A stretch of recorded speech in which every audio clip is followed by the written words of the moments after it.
She is a vibrant mind and a passionate expert on Jungian psychology. She comes from Brazil, but she has lived many years in Portugal, where she gave birth to 2 children, and she gave birth also to the Portuguese Center of Jungian Studies. She's also a dedicated boomer for many years and an expert psychonaut. So, ladies and gentlemen, please welcome from Brazil, Juliana Esteves. Thank you. She will talk to us about the deep dynamics behind falling in love, when Animus met Anima. Thank you, Juliana. Thank you, Chiara. Thank you very much. It's amazing to be here with you. I'm just overwhelmed with your presence, with this place, with this festival. I remember that the first time I came here, this festival totally changed my life. And every time I come here, I remember why I come here. I come here to fall in love again with human beings. Every time I come here, I'm just, oh, we worth it. Humanity is so beautiful. Oh my God. Creativity, music, everything is so amazing. And it's amazing to be here today. And this is the first time I am giving a class in English, so it's going to be strange. I'm going to talk a little bit about Jung. Who knows Jung, Carl Jung here? Okay, a lot. Thanks God. So that's good. So Jung was an amazing person that studied every kind of field, every kind of thing, but created an interesting model of psychology where he could see the spiritual aspect of human beings. So differently from Freud, he could see different dimensions in us. And what I want to do today is to talk a little bit about a part of our psyche, which is called by him Animus and Anima. Who heard of those names before? Animus and Anima. Okay, 20%, good. So, Animus and Anima, those images are from Andrew Gonzalez. I am using images from amazing psychedelic artists. I think they're going to inspire us. Unconscious elements of the masculine and feminine psyche. So, when we think about ourselves, we think about some coherent center, something that I can call I, which is what is called in Jungian psychology ego, okay? But we are not only that. Actually, we are much more complex than that. And what I want to explain for 10 minutes is what the psyche looks like when we are seen in this Jungian model. This is something that I don't know if it's not so easy to see, but I'm going to try to explain. So the ego is the center of our consciousness, is my emotions, my thoughts, my memory, what I can relate to me, my preferences, my capacity to think, to reflect, to act, the motor behavior. This is me, my I, my ego. But I have a very superficial part of my psyche called persona, which is what I show to you. This is that you are seeing now is my persona. The persona should be a part of me, which is like a membrane, a thin membrane that shows me, but at the same time protects me. You are not, actually you are seeing that I am nervous, but you should not be seeing that I am nervous. For example, I must be calm and confident and using my persona, my teacher persona, to be here with you. And when I am with my kids, I am using my mother persona. When I am with my friends, I am using my friend persona. With my husband, my wife persona. But the persona should be authentic, and sometimes it's not. It's just about status, vocation. It's about sometimes just style. Sometimes it's something that we are trying to convince other people that we are, and convince ourselves that we are. But we are not really that. So the persona is the part of the clinical situations are just linked to this very superficial aspect of our life, because somehow the society ask us to seem something, to just not to be something, but just to show something, to appear that we are something. But there are lots of things that are under this conscious part. So these two parts, the persona and the ego, are the parts that are in our consciousness. But then everything in our life and our relationships are deeply connected to our unconscious. And we have parts of us that are deeply unconscious that we don't know, these parts. We just can know these parts through some situations that I am going to talk about. And these parts condition us a lot. These parts that are linked to our personal unconscious, because we also have a collective unconscious, which is the place where the archetypes are, the place where we simply have those potentialities, these human potentialities, those scripts, empty scripts, but that we fill with our own life and our own experience. This personal unconscious, which is what interests for us here, has some important points. First, the shadow, very important thing, very important theme in our lives and in our relationships. The shadow is every part of us that we just disown, that we don't want to be, that we were, that we learn to repress, that we learn to deny, and that we hide, not consciously. I don't choose to hide my envy. I don't choose that. It's something totally unconscious. It's just, boom, it goes to this place and it creates a force inside of me. The shadow contains good and bad potential. For example, my sensibility, if I grow up in a very aggressive environment, I was told to repress this part of myself. Like, you cannot be sensitive. This is ridiculous. Please be tough. And I start to repress this, which is a good aspect of myself. So it goes to the shadow. And then we have our complexes, which are deeply linked to the archetypes. When we have traumas, situations that happens in our childhood, those situations, those images that are frozen in our unconscious, they link to archetypes and they become complexes, which has a great autonomy. This is what is interesting about the unconscious, is that these things that live in us have autonomy, which means that a complex, someone says something, and this character in me just takes place and starts acting defined script. And sometimes I do things that I don't like, that I don't want to do, that I cannot believe that I did that, but I do it because it has autonomy and it possesses the ego. So this is the complex. And then we have this other part, very important, very interesting, which is our Animus and Anima. It's our talk today is about that. I'm going to talk about that in a minute. The center of the entire psyche is the self. This is what's really new and amazing about Jungian psychology, because Jung said that we are not only our ego. We have some dimension in us which is supraconscient. It's not conscious, it's not unconscious. It's supraconscient. So this part in us is what we can call the higher self. It's a very tremendous force that, for example, make the dreams happen, and happen in a way that can reflect exactly what is happening in my life, inside of me, or in a relationship. It has a kind of amazing intelligence that it's not connected with only myself. It's connected only me. It's connected to everything. It's linked to synchronicity situations.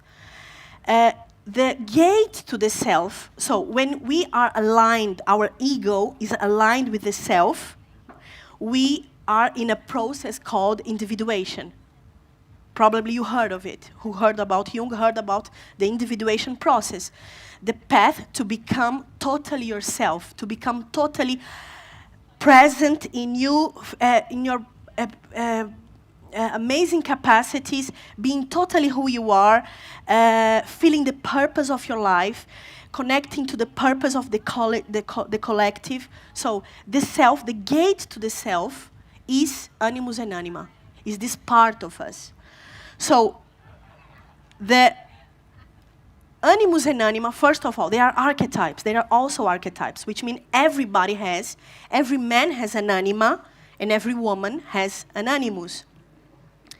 They are archetypes. They are inborn potentialities to be filled out by our experience.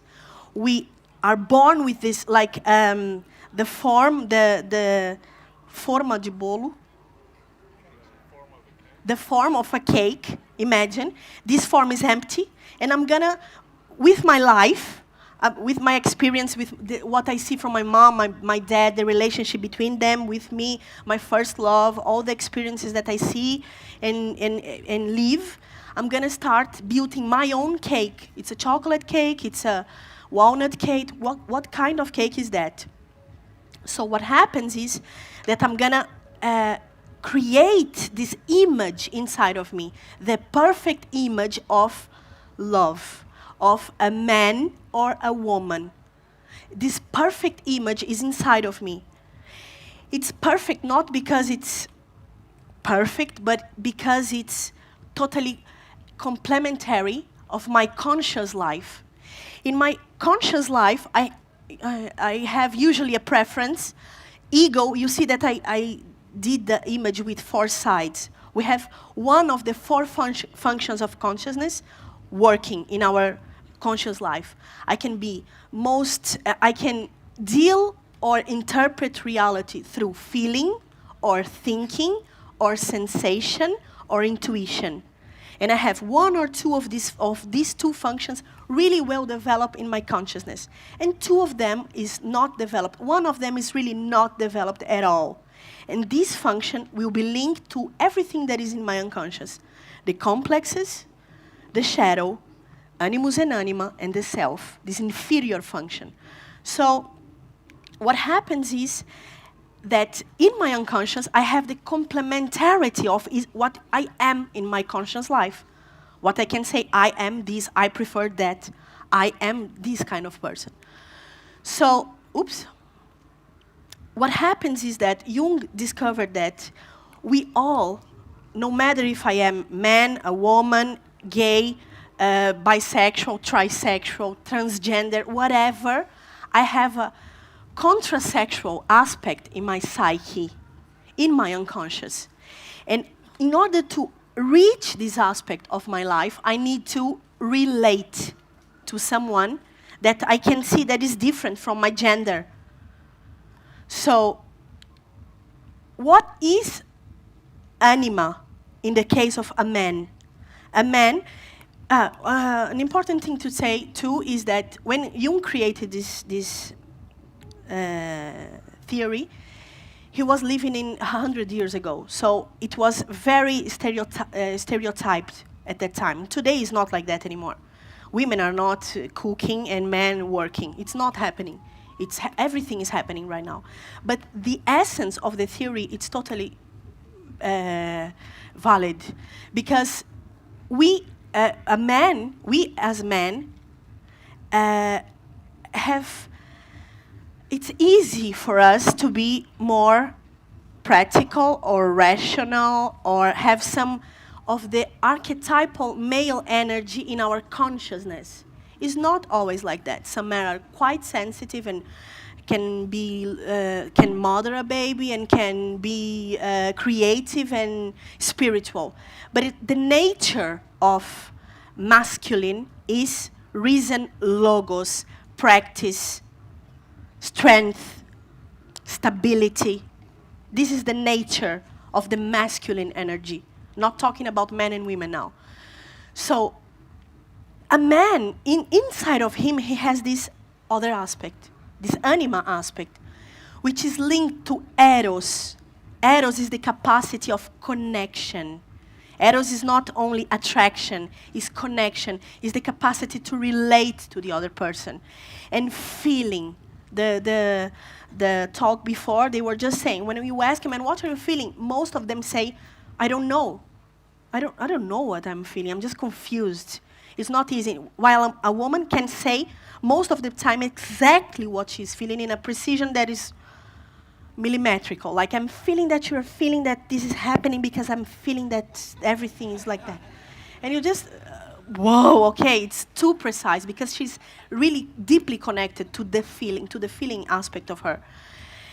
So, which links, anima is which links man to his emotional life, is the mediatrix between ego and unconscious, a projection-making factor behind the selection of a partner.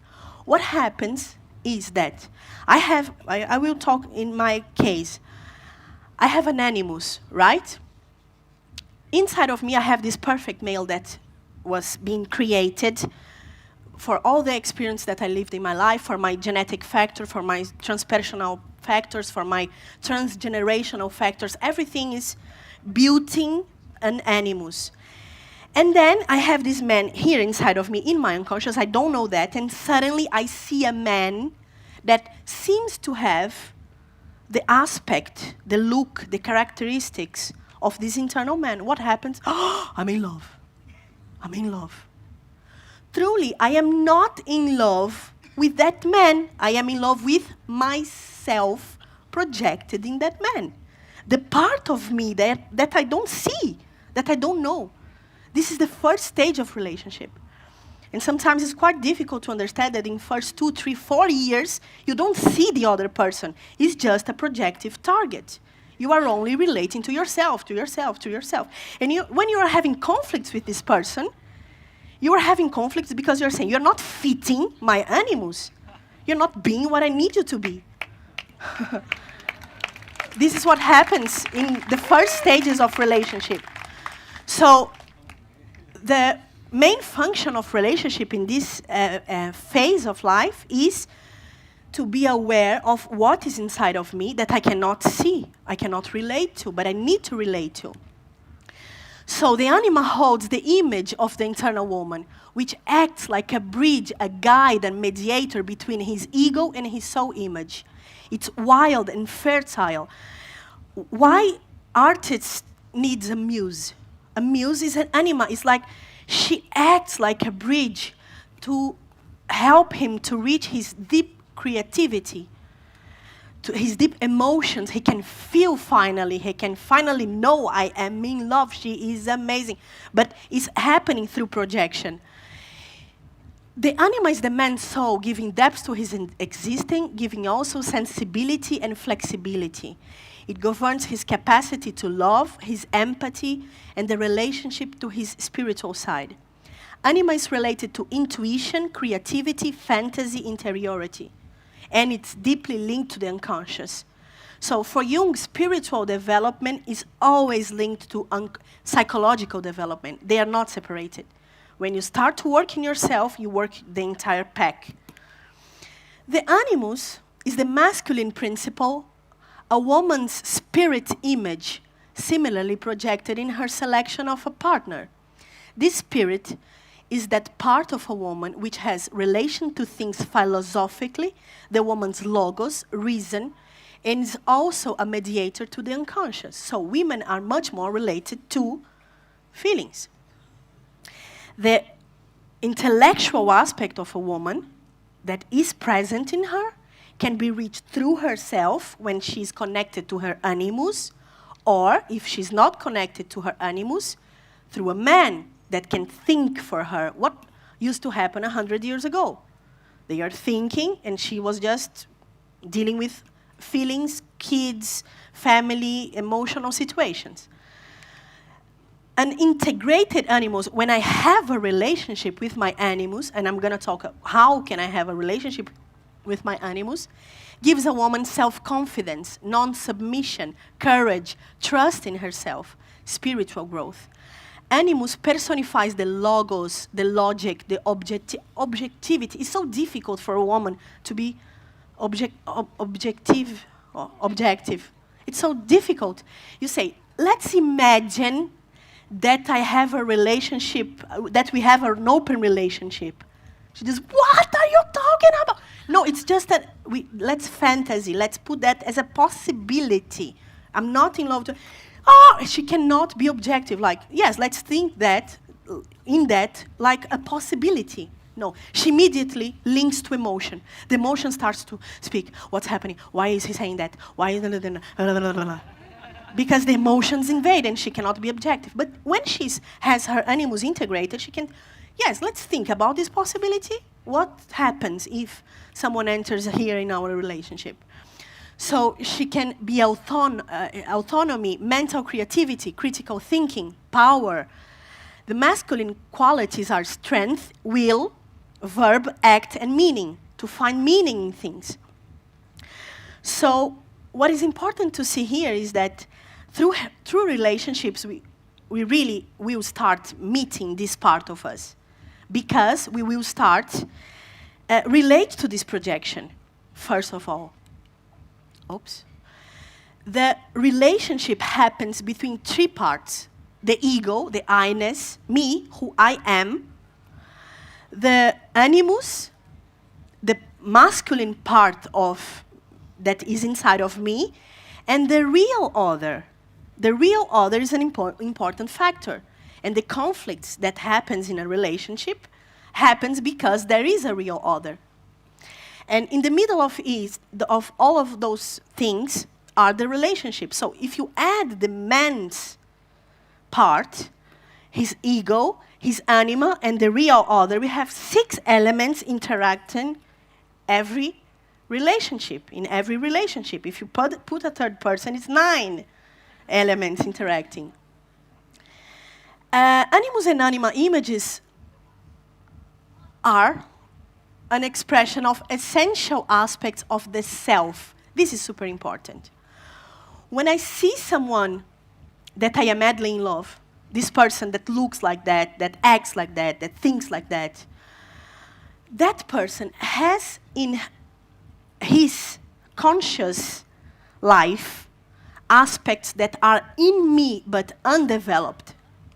For example, I'm going to give an example. My husband, he can hear a person talking about different values and different beliefs, respecting that person, saying, interesting, you think Islamic burqa is a good option.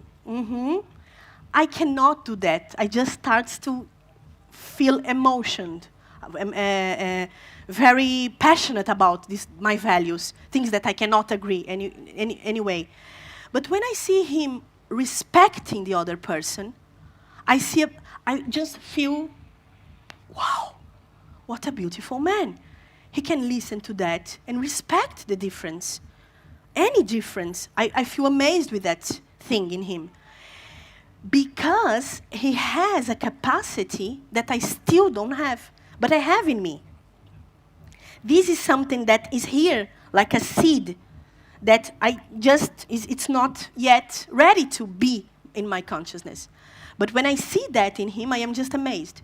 So, what is important to see is that relating to him, I'm just going to the end of my presentation, it's okay. Relating to him, I'm going to start learning how to do it. 2 things can happen. For example, if, for him, for example, he see me teaching classes, he's super smart. He's also a psychologist, he's super smart. He sees me giving me classes, giving. God, this is difficult. And he just is, how can you do it? How can you speak like that to other people? And I'm just, do it, man. Do it with me, let's do it together. And he's just, I don't know, let's try, it's difficult. I am inviting him, I am inspiring him to do something that he has in him, but is not well developed. But sometimes what happens is that if I am too showed off, and he's amazed because I am so bright, I can just say, don't speak. It's my turn to speak, always. I am always the one who is shining. And he will develop anyway because he will start to, I want to speak a little bit too. So because it doesn't matter if it happens because I am inspiring, teaching, inviting the person to develop what I have conscious, or because I am repressing and just being selfish and being that thing all the time. Anyway, the other person will start learning that thing. So those internal images are expression of essential aspects of the self that are undeveloped and which we unconsciously seek in quest for fulfillment and completeness, the proverbial other half. I think I have a PowerPoint slide here that says about the math of relationship. 1 plus 1 is equal 1. We are one. Without you, I cannot live. I am half a person, and I need you to be with me, otherwise I am half. 1 plus 1 equal 2. I am me, you are you, and sometimes we meet in the middle of that. And 1 plus 1 equal 3. I am me, you are you, and we are a third thing. Our relationship, our third thing. And the third creates 10,000 things, create amazing things. But what is really important is to be one first in order to be with the other. But sometimes we only build the one when it's relating to the other. So, what are those deep dynamics?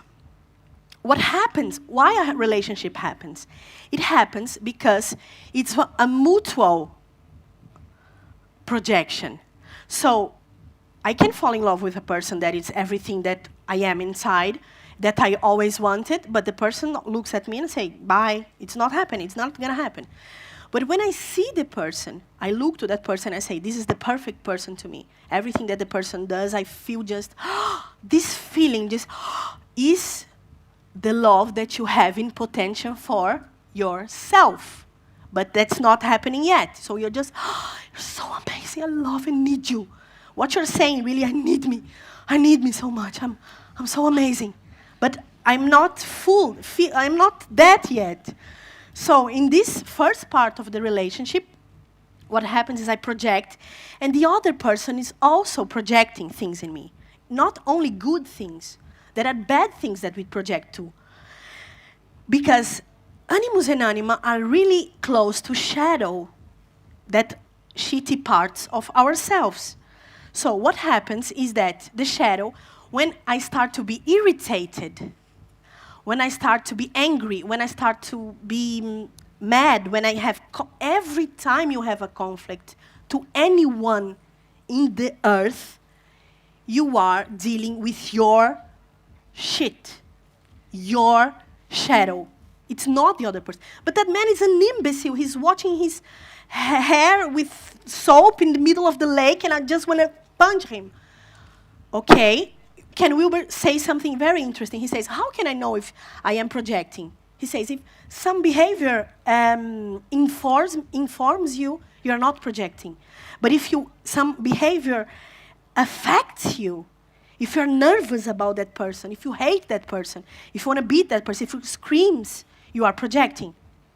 So what happens is that sometimes we choose, when our shadow is linked to our animus or our anima, we choose people that are shitty person to us.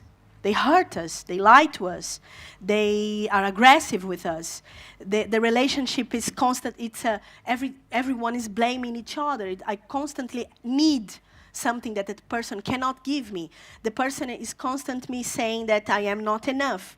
You should be more intelligent, more articulated, more thin, more this, more that. And you are not enough for me. But I choose people like that, or I stay in a relationship like that for years. Why? Because the shadow and the animus is hooked together. So we need to first separate these two things, integrate our shitty part, because in this sheet, what is written in the dry bathrooms to turn shit in gold, it's an alchemical metaphor, extremely ancient alchemical metaphor. In the shit, there's gold. Very important. When I repress my aggressivity because I was aggressive when I was a child, I repress also my assertivity. So when I go to this aggressivity, aggression. When I go to this aggression, I find my capacity to be assertive and to fight for my rights. To everything is in this part. So in these relationships, we are all also growing, of course. Other thing that is important to be aware is that sometimes in these relationships, I am just needing something from you and you are not giving me that. Why? Because you're not fitting my animus anymore. Because in the beginning, we want to fit the person. The person says, I like reggae music. And you say, oh, let's listen to reggae music. But you don't really like reggae music, but you fit a little bit that anima. And then with time, you're not, for God's sake, take this music off. I cannot listen to that anymore. Stop it. You're going to be yourself in a moment in the relationship. So in this moment where the projection starts to fall, what can we do? How can we survive that situation? Well, first, we need to recover the projection. First, we need to understand that what I need in a person has nothing to do with the person. I need to find those things in myself first of all. And then when I start seeing, you are so disorganized, you are so untrustable, you are so this and so that, and I'm projecting, first thing I need to recover this projection and see, how am I disorganized? Or how I am pathologically organized in order to avoid chaos. How can I deal with my stuff? I start recovering. And when I do this process, which is the part of the relationship that everybody here lives, which is conflict, two things can happen. First, you can realize when you start seeing the other person, the real other person that was there, like, oh, you're blonde. Interesting. You can see and say, my God, I don't like this person. I was illuded. I created an illusion. It's not what I want for me. It's not, I just don't connect with that energy. There's no eros anymore. I cannot connect with that. So they are separated. Separation happens. The other thing that can happen is that you look to the other person and you, wow, who are you? Wow, you are, hello. I married with you 8 years ago, but now I am seeing that I am finally meeting you. I am finally knowing you. And you can really start loving this person. This is what love is after the projections. Some people that work in themselves, they meditate, they do therapy, they do self-knowledge work, self-development work. After 6 months, they are seeing the reality. They can see the reality. But sometimes you are in that relationship for ages. And what can happen in this case is no, it's not that. It's the accommodated relationship. What happens is that I don't think and you don't feel. So you think for us both and I feel for us both. And we will be in this dependency. This is what codependence is. I need you to do things for me that I will never do for myself. I cannot do it. I cannot confront with my things and do it. And you need me to do things for you. And we will be codependent forever.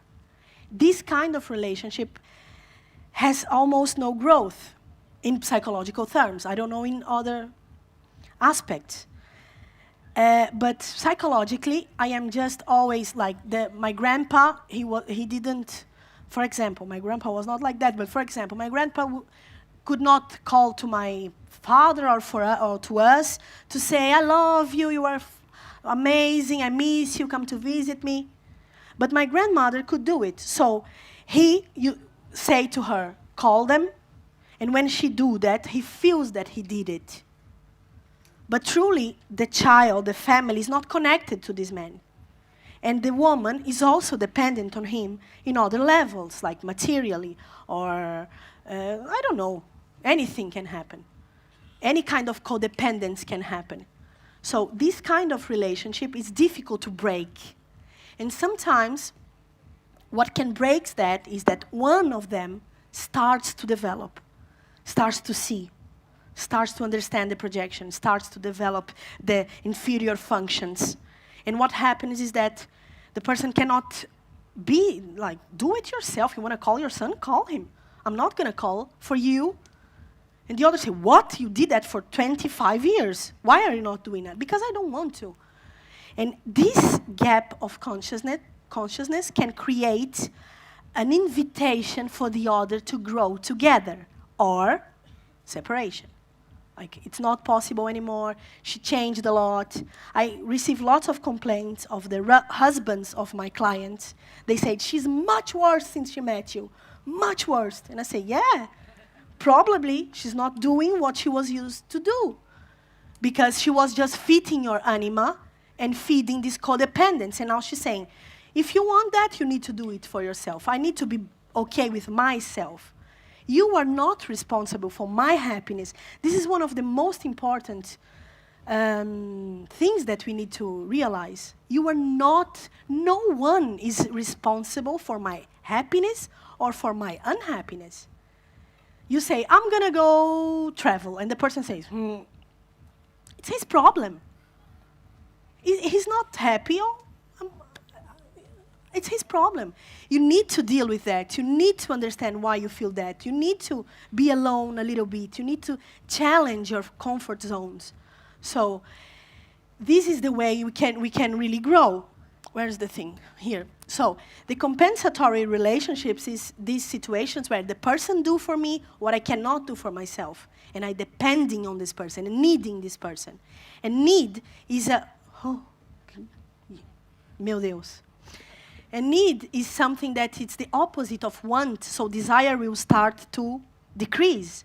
Because who needs you in love with you? Your baby. You don't want to have sex with your baby. If I need you. No, this is not good for the passion of the relationship. So, this is the final thing. Possession by Animus and Anima. We can be possessed by this inner figure. When this figure is so repressed and we are so unilateral in our way of dealing with life, this part of us revolts and possesses the ego. And what happens in the case of a woman is that the male part in her starts to appear in a very unrefined way, like she's like judgment, criticism, prejudice, opinions, strong, hard, difficult opinions, combativeness, and search for perfection. This is the aspect that is linked when an animus possesses a woman. So the male inside of her is in the middle of the relationship that she has with a man. In the case of the anima, the man gets moody, irritability, dark moods, infantility, dependency, and possessiveness. It's possessiveness, I think. This is what happens when the man is possessed by his woman inside of him, this immature woman that is not really linked to him. So, just a little bit about homosexuality. This is important. Imagining that we are gay, we will also project our animus and anima to in a partner. But it's not in the opposite sex. It's in the same sex. But it's absolutely the same situation. But in order to, we cannot confuse woman with feminine and man with masculine. We will project these aspects. What I cannot be in my consciousness, I will project in the partner of the same sex. Okay? Let's just finish that speaking a little bit about, this is the part that I like, relationships as source of psychological and spiritual development. So when the projection phase is over, you can really meet the other and starts a spiritual growth with the other person. So first of all, you and the other have something very interesting in common, which is both know a lot. He really knows me. He really sees me. I cannot, you really cannot enganar, cheat, fool. You cannot cheat or fool a person that knows you. If you were cheated for 30 years, you didn't know this person. So you cannot be cheated. The person knows you. And because the person knows you, the person can reflect, not project, but reflects the things that you want to work in yourself. Can really point, can really support the work that you can do in yourself. So this person will help you to get the wisdom to work in those issues that you really want to work, and to share and to create and to co-create a space, a life, things, projects, children, whatever, in a totally different dimension, very different from this projection needing aspect of life. This person will probably help you, will see the best version of you, the moments where you are in your best version. This person knows you. This person saw you. This person just connects with that part in you. And mutually, you will do this growth together towards an stability of this best version of you, which is the link between your ego and yourself. This person will help you to put together old elements in you in new synthetic ways. You're going to be able to really recreate yourself with this person. It's not that I am changed now, I am a totally different person. No, you are you. But this you is really totally dynamic, creatively dynamic. You will be able to know your needs, to communicate these needs, to nurture your needs, and to support the needs and the way the other person can put themselves, herself, in the best way possible, nurture their own needs. So this is this support that you can give to the person. It's a true and honest desire that the other is happy. I really want you to be happy. I want that. This makes me so happy. This makes me so good. I want to add something for you in order for you to be happy. So this is the kind of relationship that can rise and can appear when you are not in the projection situation. And the final image that I would like to show, I have these images. This anima, this man has an anima that I'm amazed. It's not possible to do that. I'm going to finish here because how much time? That's it. That's it. Yeah, we can have answer and questions and answers. Let's first have an applause for Juliana. Thank you. Thank you. Thank you. Thank you for the great talk. Thank you. Thank you. I'm Henrik. Hello. Hello. I wanted to ask you if you use that Jungianian language for the psychedelic process. Yes, totally. What, for example, would happen if we use MDMA in couples therapy? Would it create more illusion or disaster? No, I don't think so. No, I don't think so. Or what is the potential of MDMA? And the second question, I'm not completely in tune with the Jungianian language. It has been discussed a lot that the archetypes are probably not inherent. Okay. Maybe you could address that. Okay. First of all, Henry, thank you for making that question. Thank you. I would love to talk about that here, but it was not my theme. So I think MDMA and couples therapy are so good together because with this substance, this medicine, this substance, now, as you probably know, there are plenty studies being made about post-traumatic stress disorder and MDMA. Like, it's a really good and efficient cure. So in relationships, we are traumatized. We cannot, again, he's saying the same thing. Again, he's hurting me the same way. We are in trauma.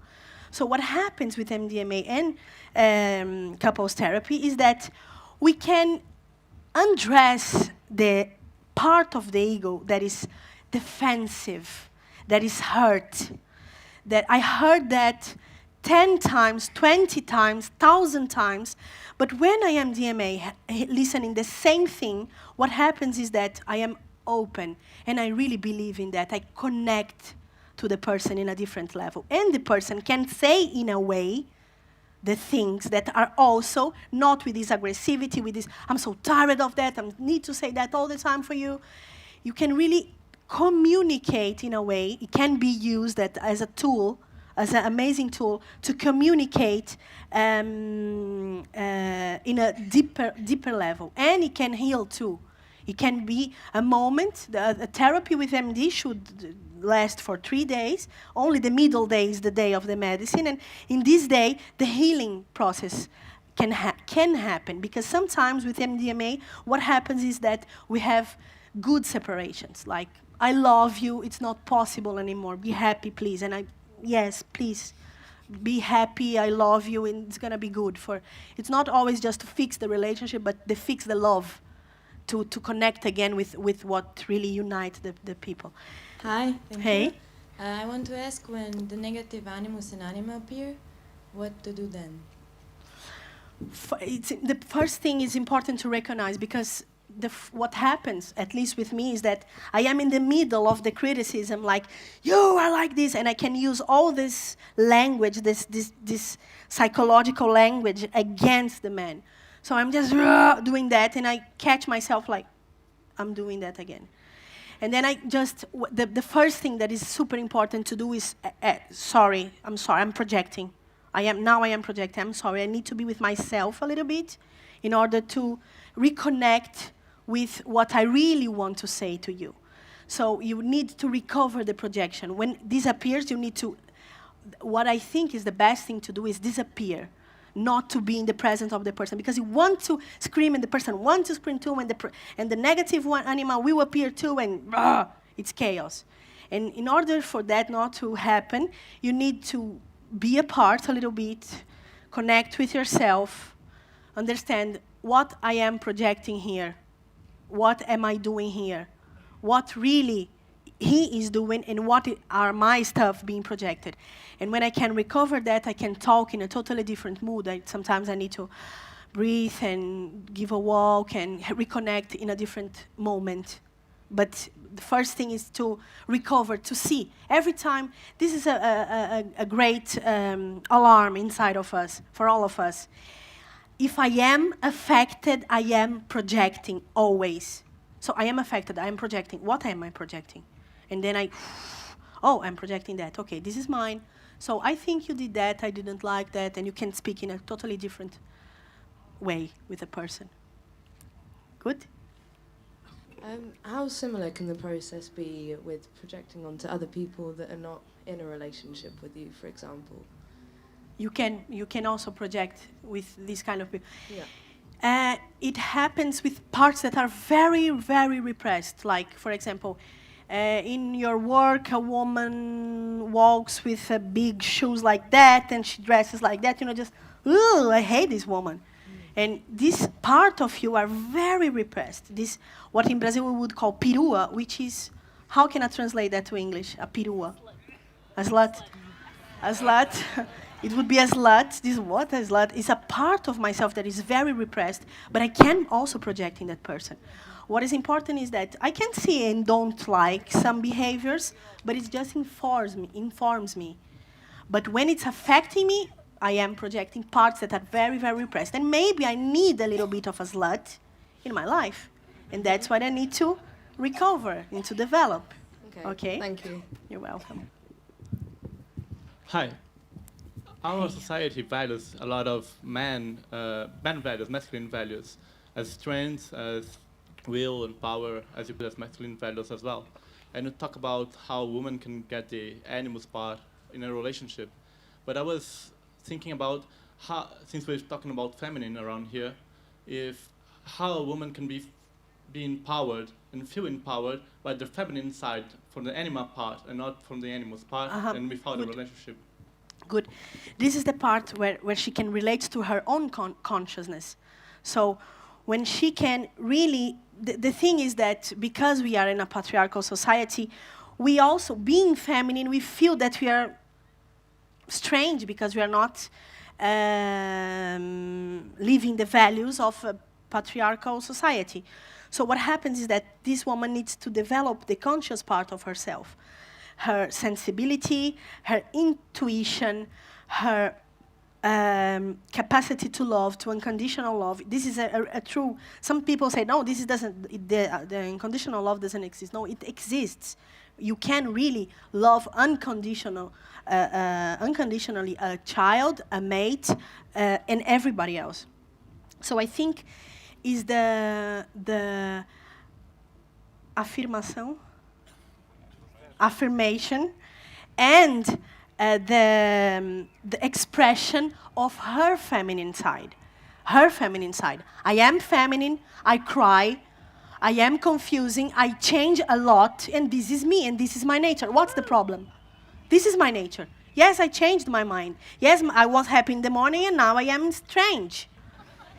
This is me. This is my feminine nature. I am in my period. I'm in my period. So please don't ask me to do those things in these days, because this is my nature. And there are so many strengths in this nature that needs to be consciously affirmed and expressed. And this is a way how a woman can get empowered by her feminine side, by her consciousness, by dealing with these aspects in her consciousness. It's okay? What if somebody falls in love very often with very different kinds of people? Nice question. Thank you. Very complete person, right? What a complete and complex person that is seeing different aspects of herself in different people, like, oh, this is like that and this is like that. I think it's two things. If it's very often, it can be linked to some, I wouldn't call immaturity, but it's still the beginning of this discover of the internal aspect. So it's a initial stage of the development in the consciousness of all those aspects. And why it's so common, this is why it's so common, teenage to fall in love every week for a different person. I'm in love, I'm in love, I'm in love, I'm in love, I'm not in love anymore. Because it's common, you are just knowing yourself. And when you really have this grounded and developed center, it's much more rare to fall in love. And when it happens, it's like, boom, it's much longer and it's much more intense, because it's really now the connection of what you already know that you are and the real other. So it's the mystery and the numinous aspect of the eros, of the connection. Good? Hi, I would love to ask a question about choosing the person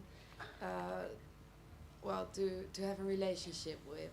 Because if you fall in love with a person because of this anima or animus, then just after recovering the projections, you will get to know this person. Isn't there like a sort of direct way to find the perfect person?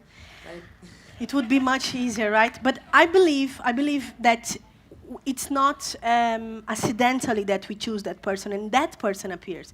Because I am sure that lots of men and women here could be projective targets for my animus. But what happens is, because myself is linked to more than me, synchronistically I found the right person, the right situation, the right moment. So I think there's a supraconsciousness that guides me to a relationship with other person. It's not a mistake. I think there is no such thing as a mistake in the psyche. Everything is just perfectly arranged to help you to be you and to discover that you are everything else. You are God.